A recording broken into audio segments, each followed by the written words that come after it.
Boa noite a todos. É uma alegria enorme, né? E isso não é só uma retórica de quem vai falar em público, mas é uma alegria enorme, de fato, estar aqui depois de 1 ano e meio falando pela primeira vez para espíritos encarnados, né? E que estão presentes, sem ser através da tela do computador.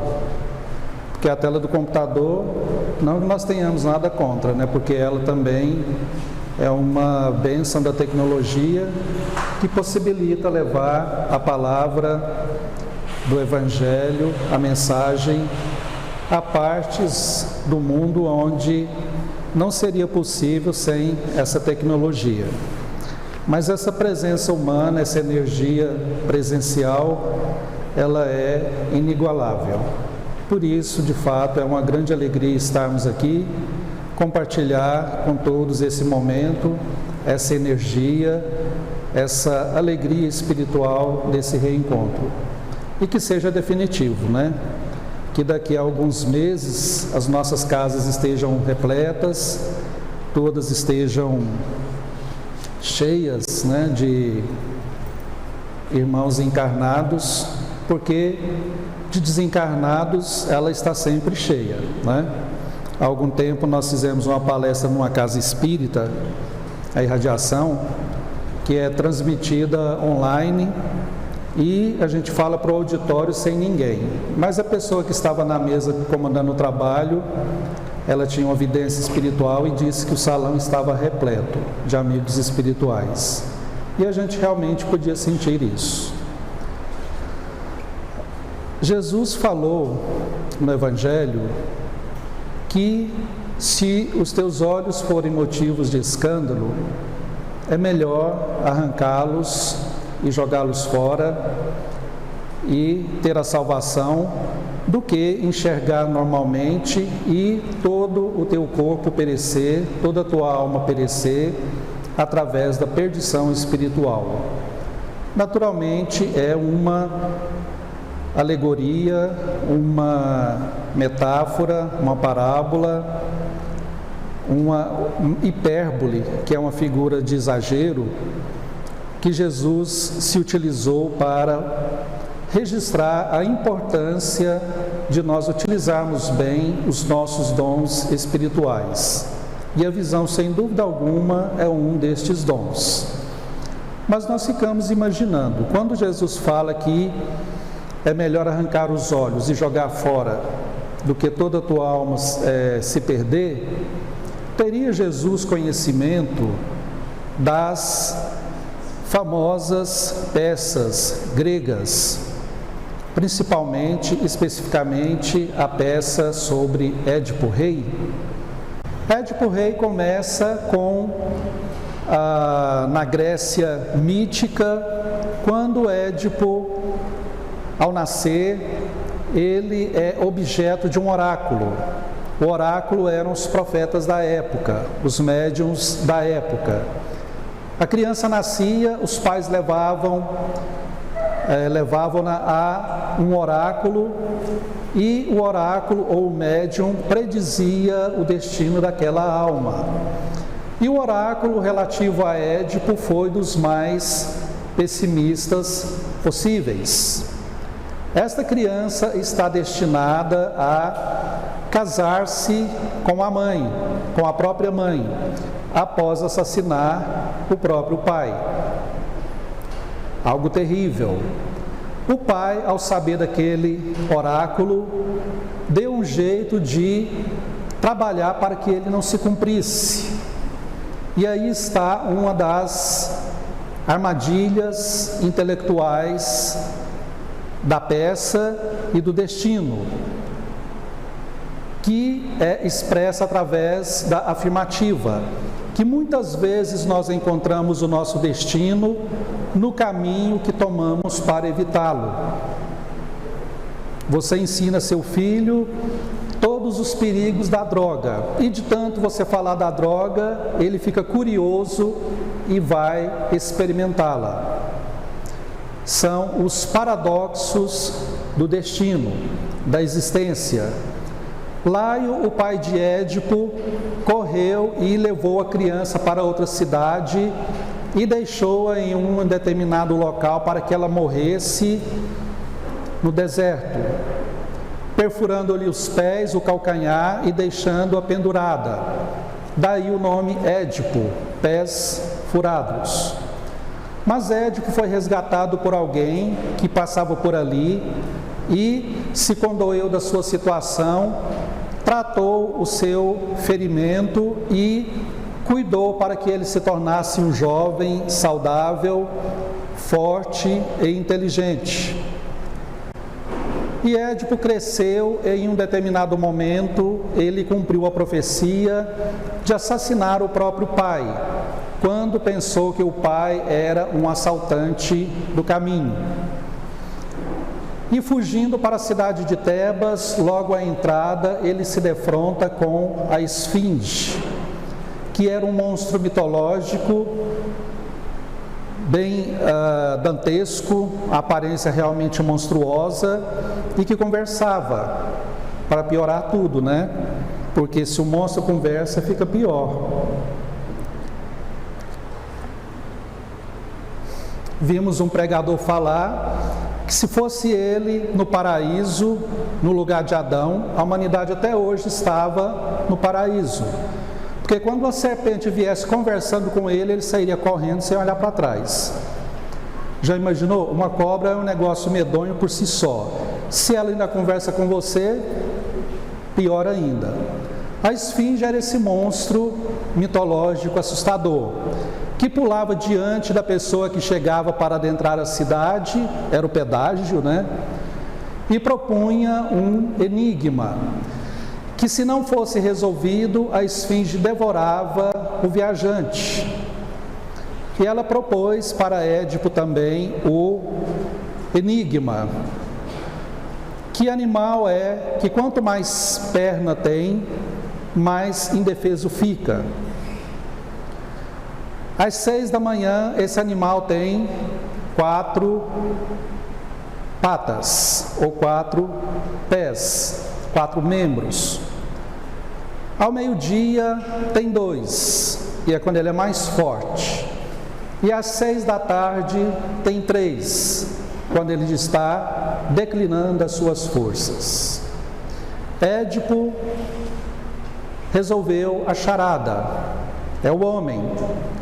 6 da manhã, as 4 pernas é a criança, nos primeiros meses, quando está ainda não dominando a possibilidade de caminhar, começa a engatinhar e anda como um quadrúpede, né? As mãos e os pés, para, recapitulando toda a evolução filogenética, biológica, dos reinos inferiores da criação, aos poucos e ascendendo até ficar sobre os 2 pés, caminhar ereto, e é o homem ao meio-dia, no apogeu das suas forças físicas.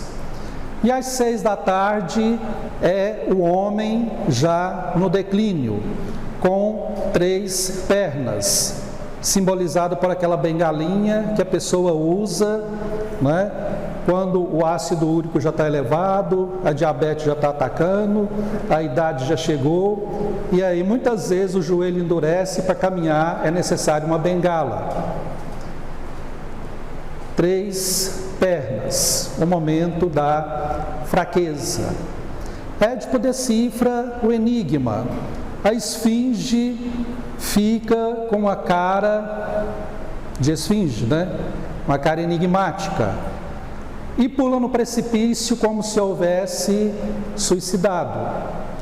Édipo se vê vitorioso, derrotou o animal mitológico, derrotou o seu destino. Mas será que Édipo venceu, derrotou o enigma da existência? Porque mais tarde, ao adentrar na cidade, ao usar a sua inteligência para se tornar o rei, ele conhece uma mulher algo mais velha, belíssima, por quem ele se apaixona e se casa, e que mais tarde ele virá descobrir, no final da peça, que era a sua mãe, Jocasta. Quando ele descobre, ele vaza os próprios olhos, ele arranca os próprios olhos. Ou seja, Édipo não decifrou o enigma humano, a existência humana. Ele decifrou algo lá no início para a esfinge, que era algo simples, que é muitas vezes um recurso, um truque psicológico de pessoas que gostam de dominar, utilizar um falso enigma, algo simples, para ganhar a confiança de alguém, para mais tarde apresentar algo difícil, quase impossível de ser resolvido. No caso de Édipo, o destino humano. Mas por que estamos falando de Édipo e do enigma?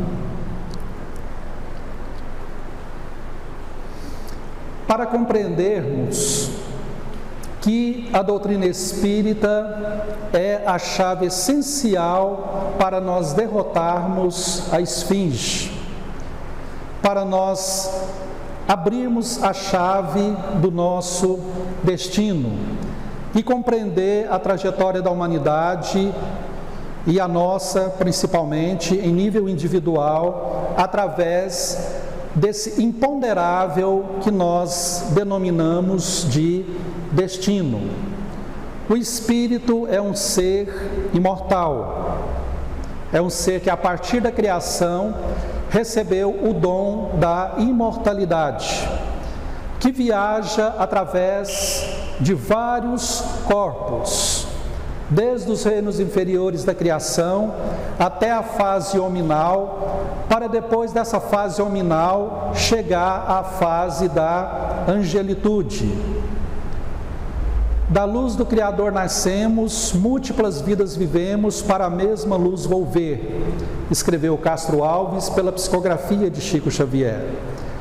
E o Espiritismo então vai nos apresentar a possibilidade de decifrarmos o enigma da existência.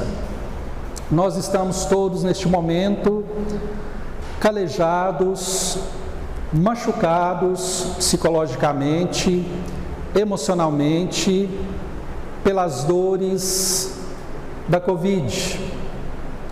Tantas e tantas perdas. Raríssimos de nós não terá perdido alguém próximo, querido, seja colega de trabalho, seja um parente um pouco distante, um parente mais próximo, alguém de dentro da nossa casa. Quem não terá perdido alguém assim?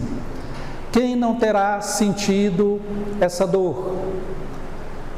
O Cristo Consolador, a mensagem da doutrina espírita, é a mensagem imortalista, é a mensagem de que este momento que vivenciamos foi predito pelas profecias de todos os tempos e lugares, e as profecias e os oráculos recentes também. Em sessões mediúnicas de que pudemos participar entre os meses de outubro e dezembro de 2019, nós vimos duas comunicações mediúnicas falando do que viria. Na época, o grupo discutindo aquela fala dos espíritos não entendeu muito bem, não compreendeu o teor, porque parecia tão distante e algo tão surreal que colocou-se aquelas duas mensagens em quarentena. Quarentena, a gente sabe, né? Não é propriamente essa quarentena aí, é uma quarentena metafórica. Colocar aquilo ali para se aguardar o futuro, para ver se era uma mensagem falsa, uma fake news espiritual ou era algo autêntico.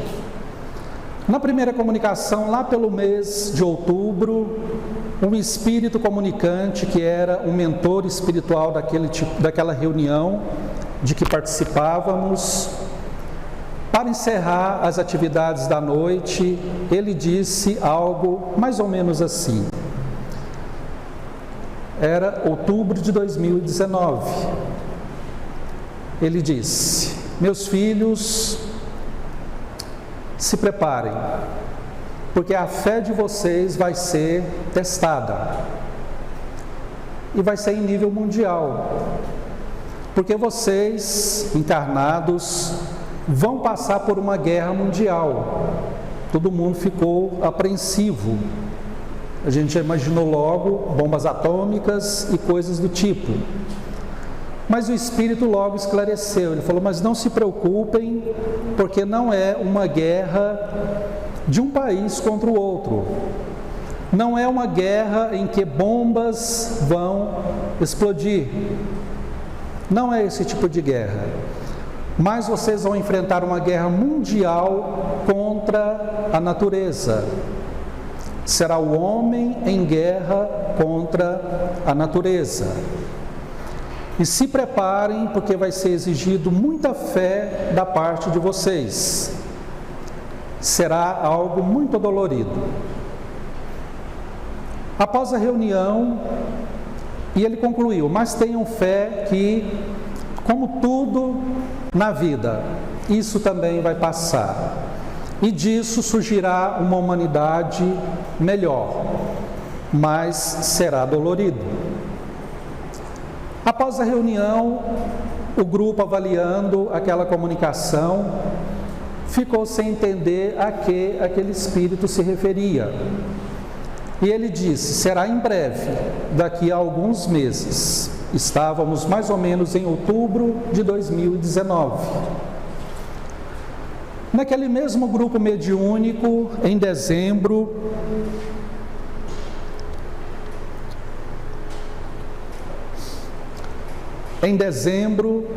de 2019, as reuniões de fim de ano, as reuniões mediúnicas, numa das reuniões de tratamento de desobsessão, em que espíritos sofredores, adoentados psicologicamente e perispiritualmente se comunicam.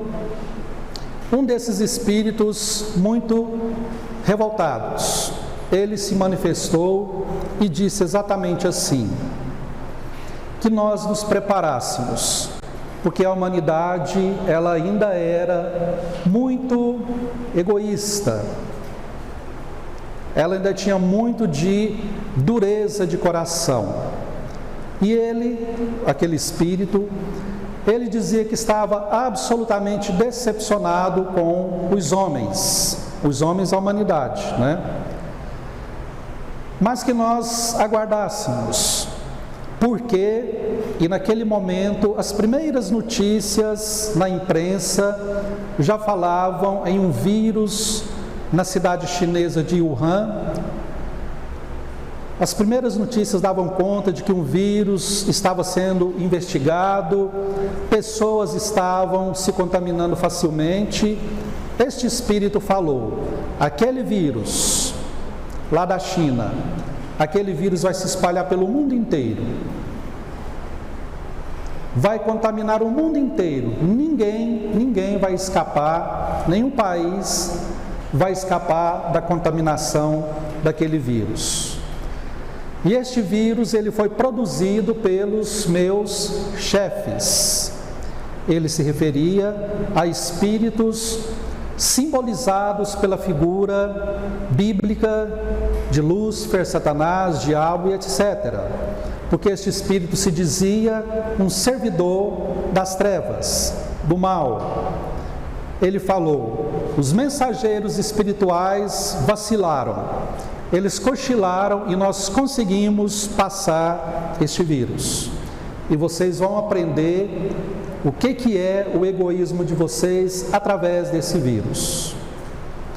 Naturalmente, nós temos aqui que abrir um parênteses para comentar.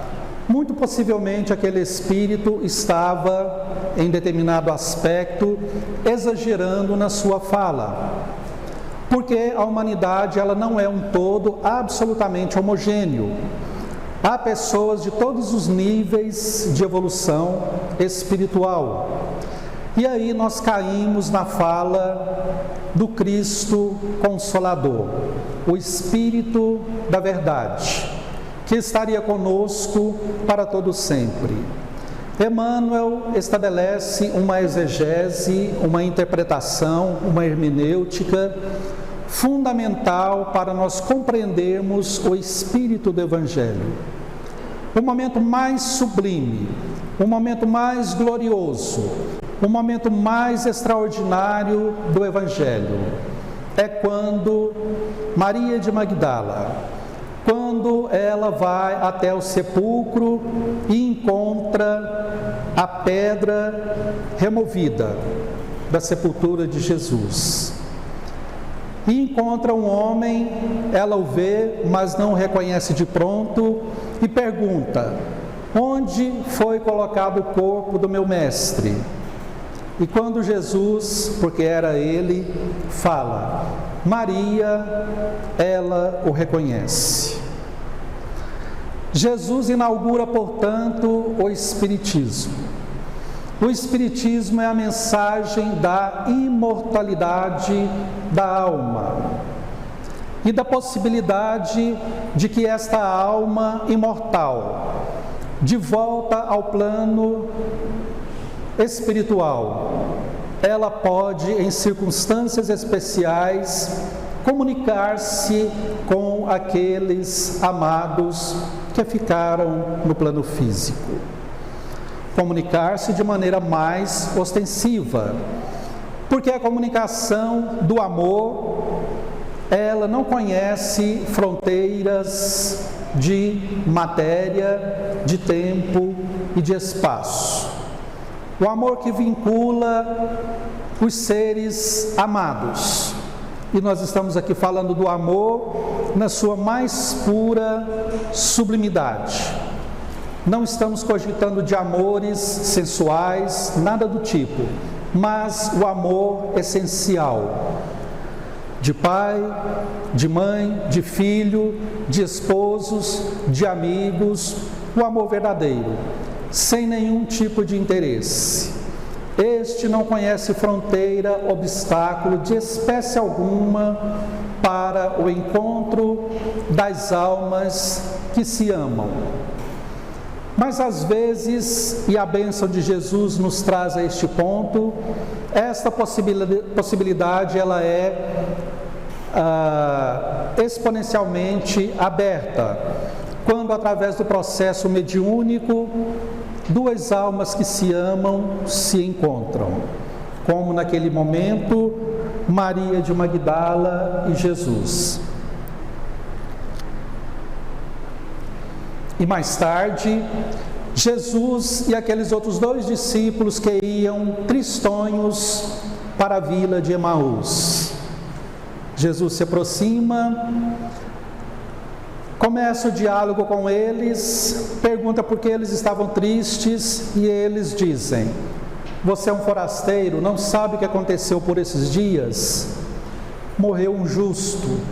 E Jesus caminha com eles, levantando-lhes o ânimo.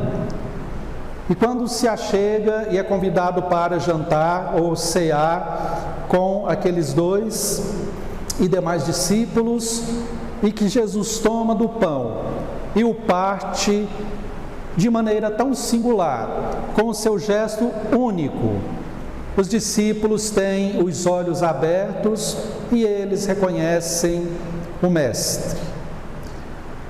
Então Jesus inaugura o Espiritismo, o encontro definitivo, objetivo, palpável, claro, entre aqueles que estão no plano espiritual e aqueles que estão no plano físico e que se amam. E os trabalhos mediúnicos de toda a natureza, como estes dois trabalhos espirituais a que nos referimos há pouco, dão a amostra de que se nós vivenciamos um momento tão difícil e cruel como este pandêmico, a sublimidade da sobrevivência deve nos servir, deve acalentar as nossas almas, para que nós possamos olhar para um futuro de médio e longo prazo e buscar nutrir de esperança e de fé os nossos corações. O momento é essencial para a evolução planetária. E mais que para a evolução planetária, a nossa evolução individual. Porque se o planeta evolui, se o planeta progride, mas nós não progredimos também na mesma medida, o planeta se tornará inacessível à nossa condição espiritual. E a jornada, ela é individual. Eu sou o caminho, a verdade e a vida, asseverou-nos Jesus. Mas se Ele é o caminho, trilhar este caminho é de iniciativa individual e intransferível. Cada um de nós tem o compromisso tácito com a própria consciência, não é com mais ninguém, é com a própria consciência, de envidar todos os esforços ao nosso alcance, para nos transformarmos, para enfim herdarmos a terra. E como nós poderemos envidar esses esforços? Buscando nos princípios que a doutrina espírita nos oferece, através da farta literatura, a começar pela literatura kardeciana, passando pela literatura xavieriana, pela literatura de incontáveis outros médiuns, trazendo milhares e milhares de páginas para o nosso esclarecimento, para nós buscarmos este conhecimento e aplicá-los em nossas vidas, em nossa ética, em nossos princípios existenciais. Porque à medida em que o fizermos, nós estaremos decifrando os enigmas por trás da existência de cada um de nós, dos jogos a que estamos expostos durante a encarnação, os vários papéis a que estamos submetidos. Ao chegarmos, exercemos os papéis de criança, os papéis de jovens. Mais tarde assumiremos, além dos papéis de filhos, os papéis de pais, educadores, profissionais e etc.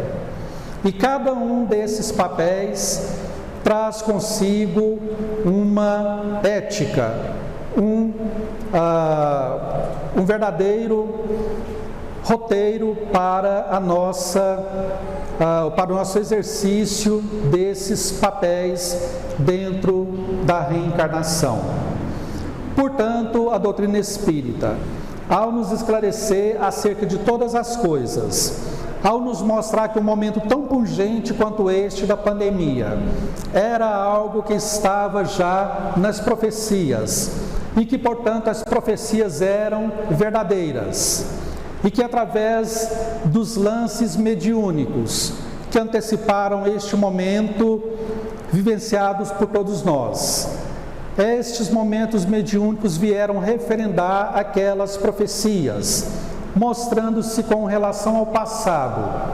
Elas estavam corretas, em relação ao futuro, nós podemos deduzir e inferir que também esses ensinamentos, corretíssimos, e que, portanto, tomar o nosso destino em nossas mãos é uma tarefa inadiável e essencial.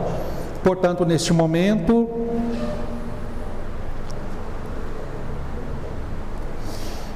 busquemos acalentar em nossas almas a esperança, a fé e a caridade.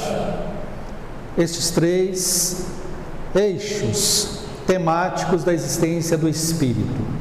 O mais excelente, segundo o apóstolo Paulo, é a caridade, que em termos evangélicos é sinônimo de amor. O amor na sua mais pura expressão, na expressão crística, porque o momento, apesar de neste momento estar meio que desanuviando, ainda exige cuidados, ainda é grave o momento, mas a fé, a esperança, a certeza de que a espiritualidade caminha lado a lado conosco, os Espíritos do Senhor, as luzes ou as estrelas cadentes do céu. Na poética fala da introdução ou do prefácio do Evangelho segundo o Espiritismo. Estas luzes nos acompanham, nos protegem, nos abençoam com o conhecimento, que é a extensão, a atualização do pensamento amorável e excelso do nosso Mestre Jesus, o Cristo Consolador das nossas vidas. Muita paz a todos, e novamente nós queremos agradecer e falar da nossa alegria de, após tanto tempo, estarmos todos aqui de maneira presencial. Que Deus possa iluminar a vida de cada um de nós. Que assim seja.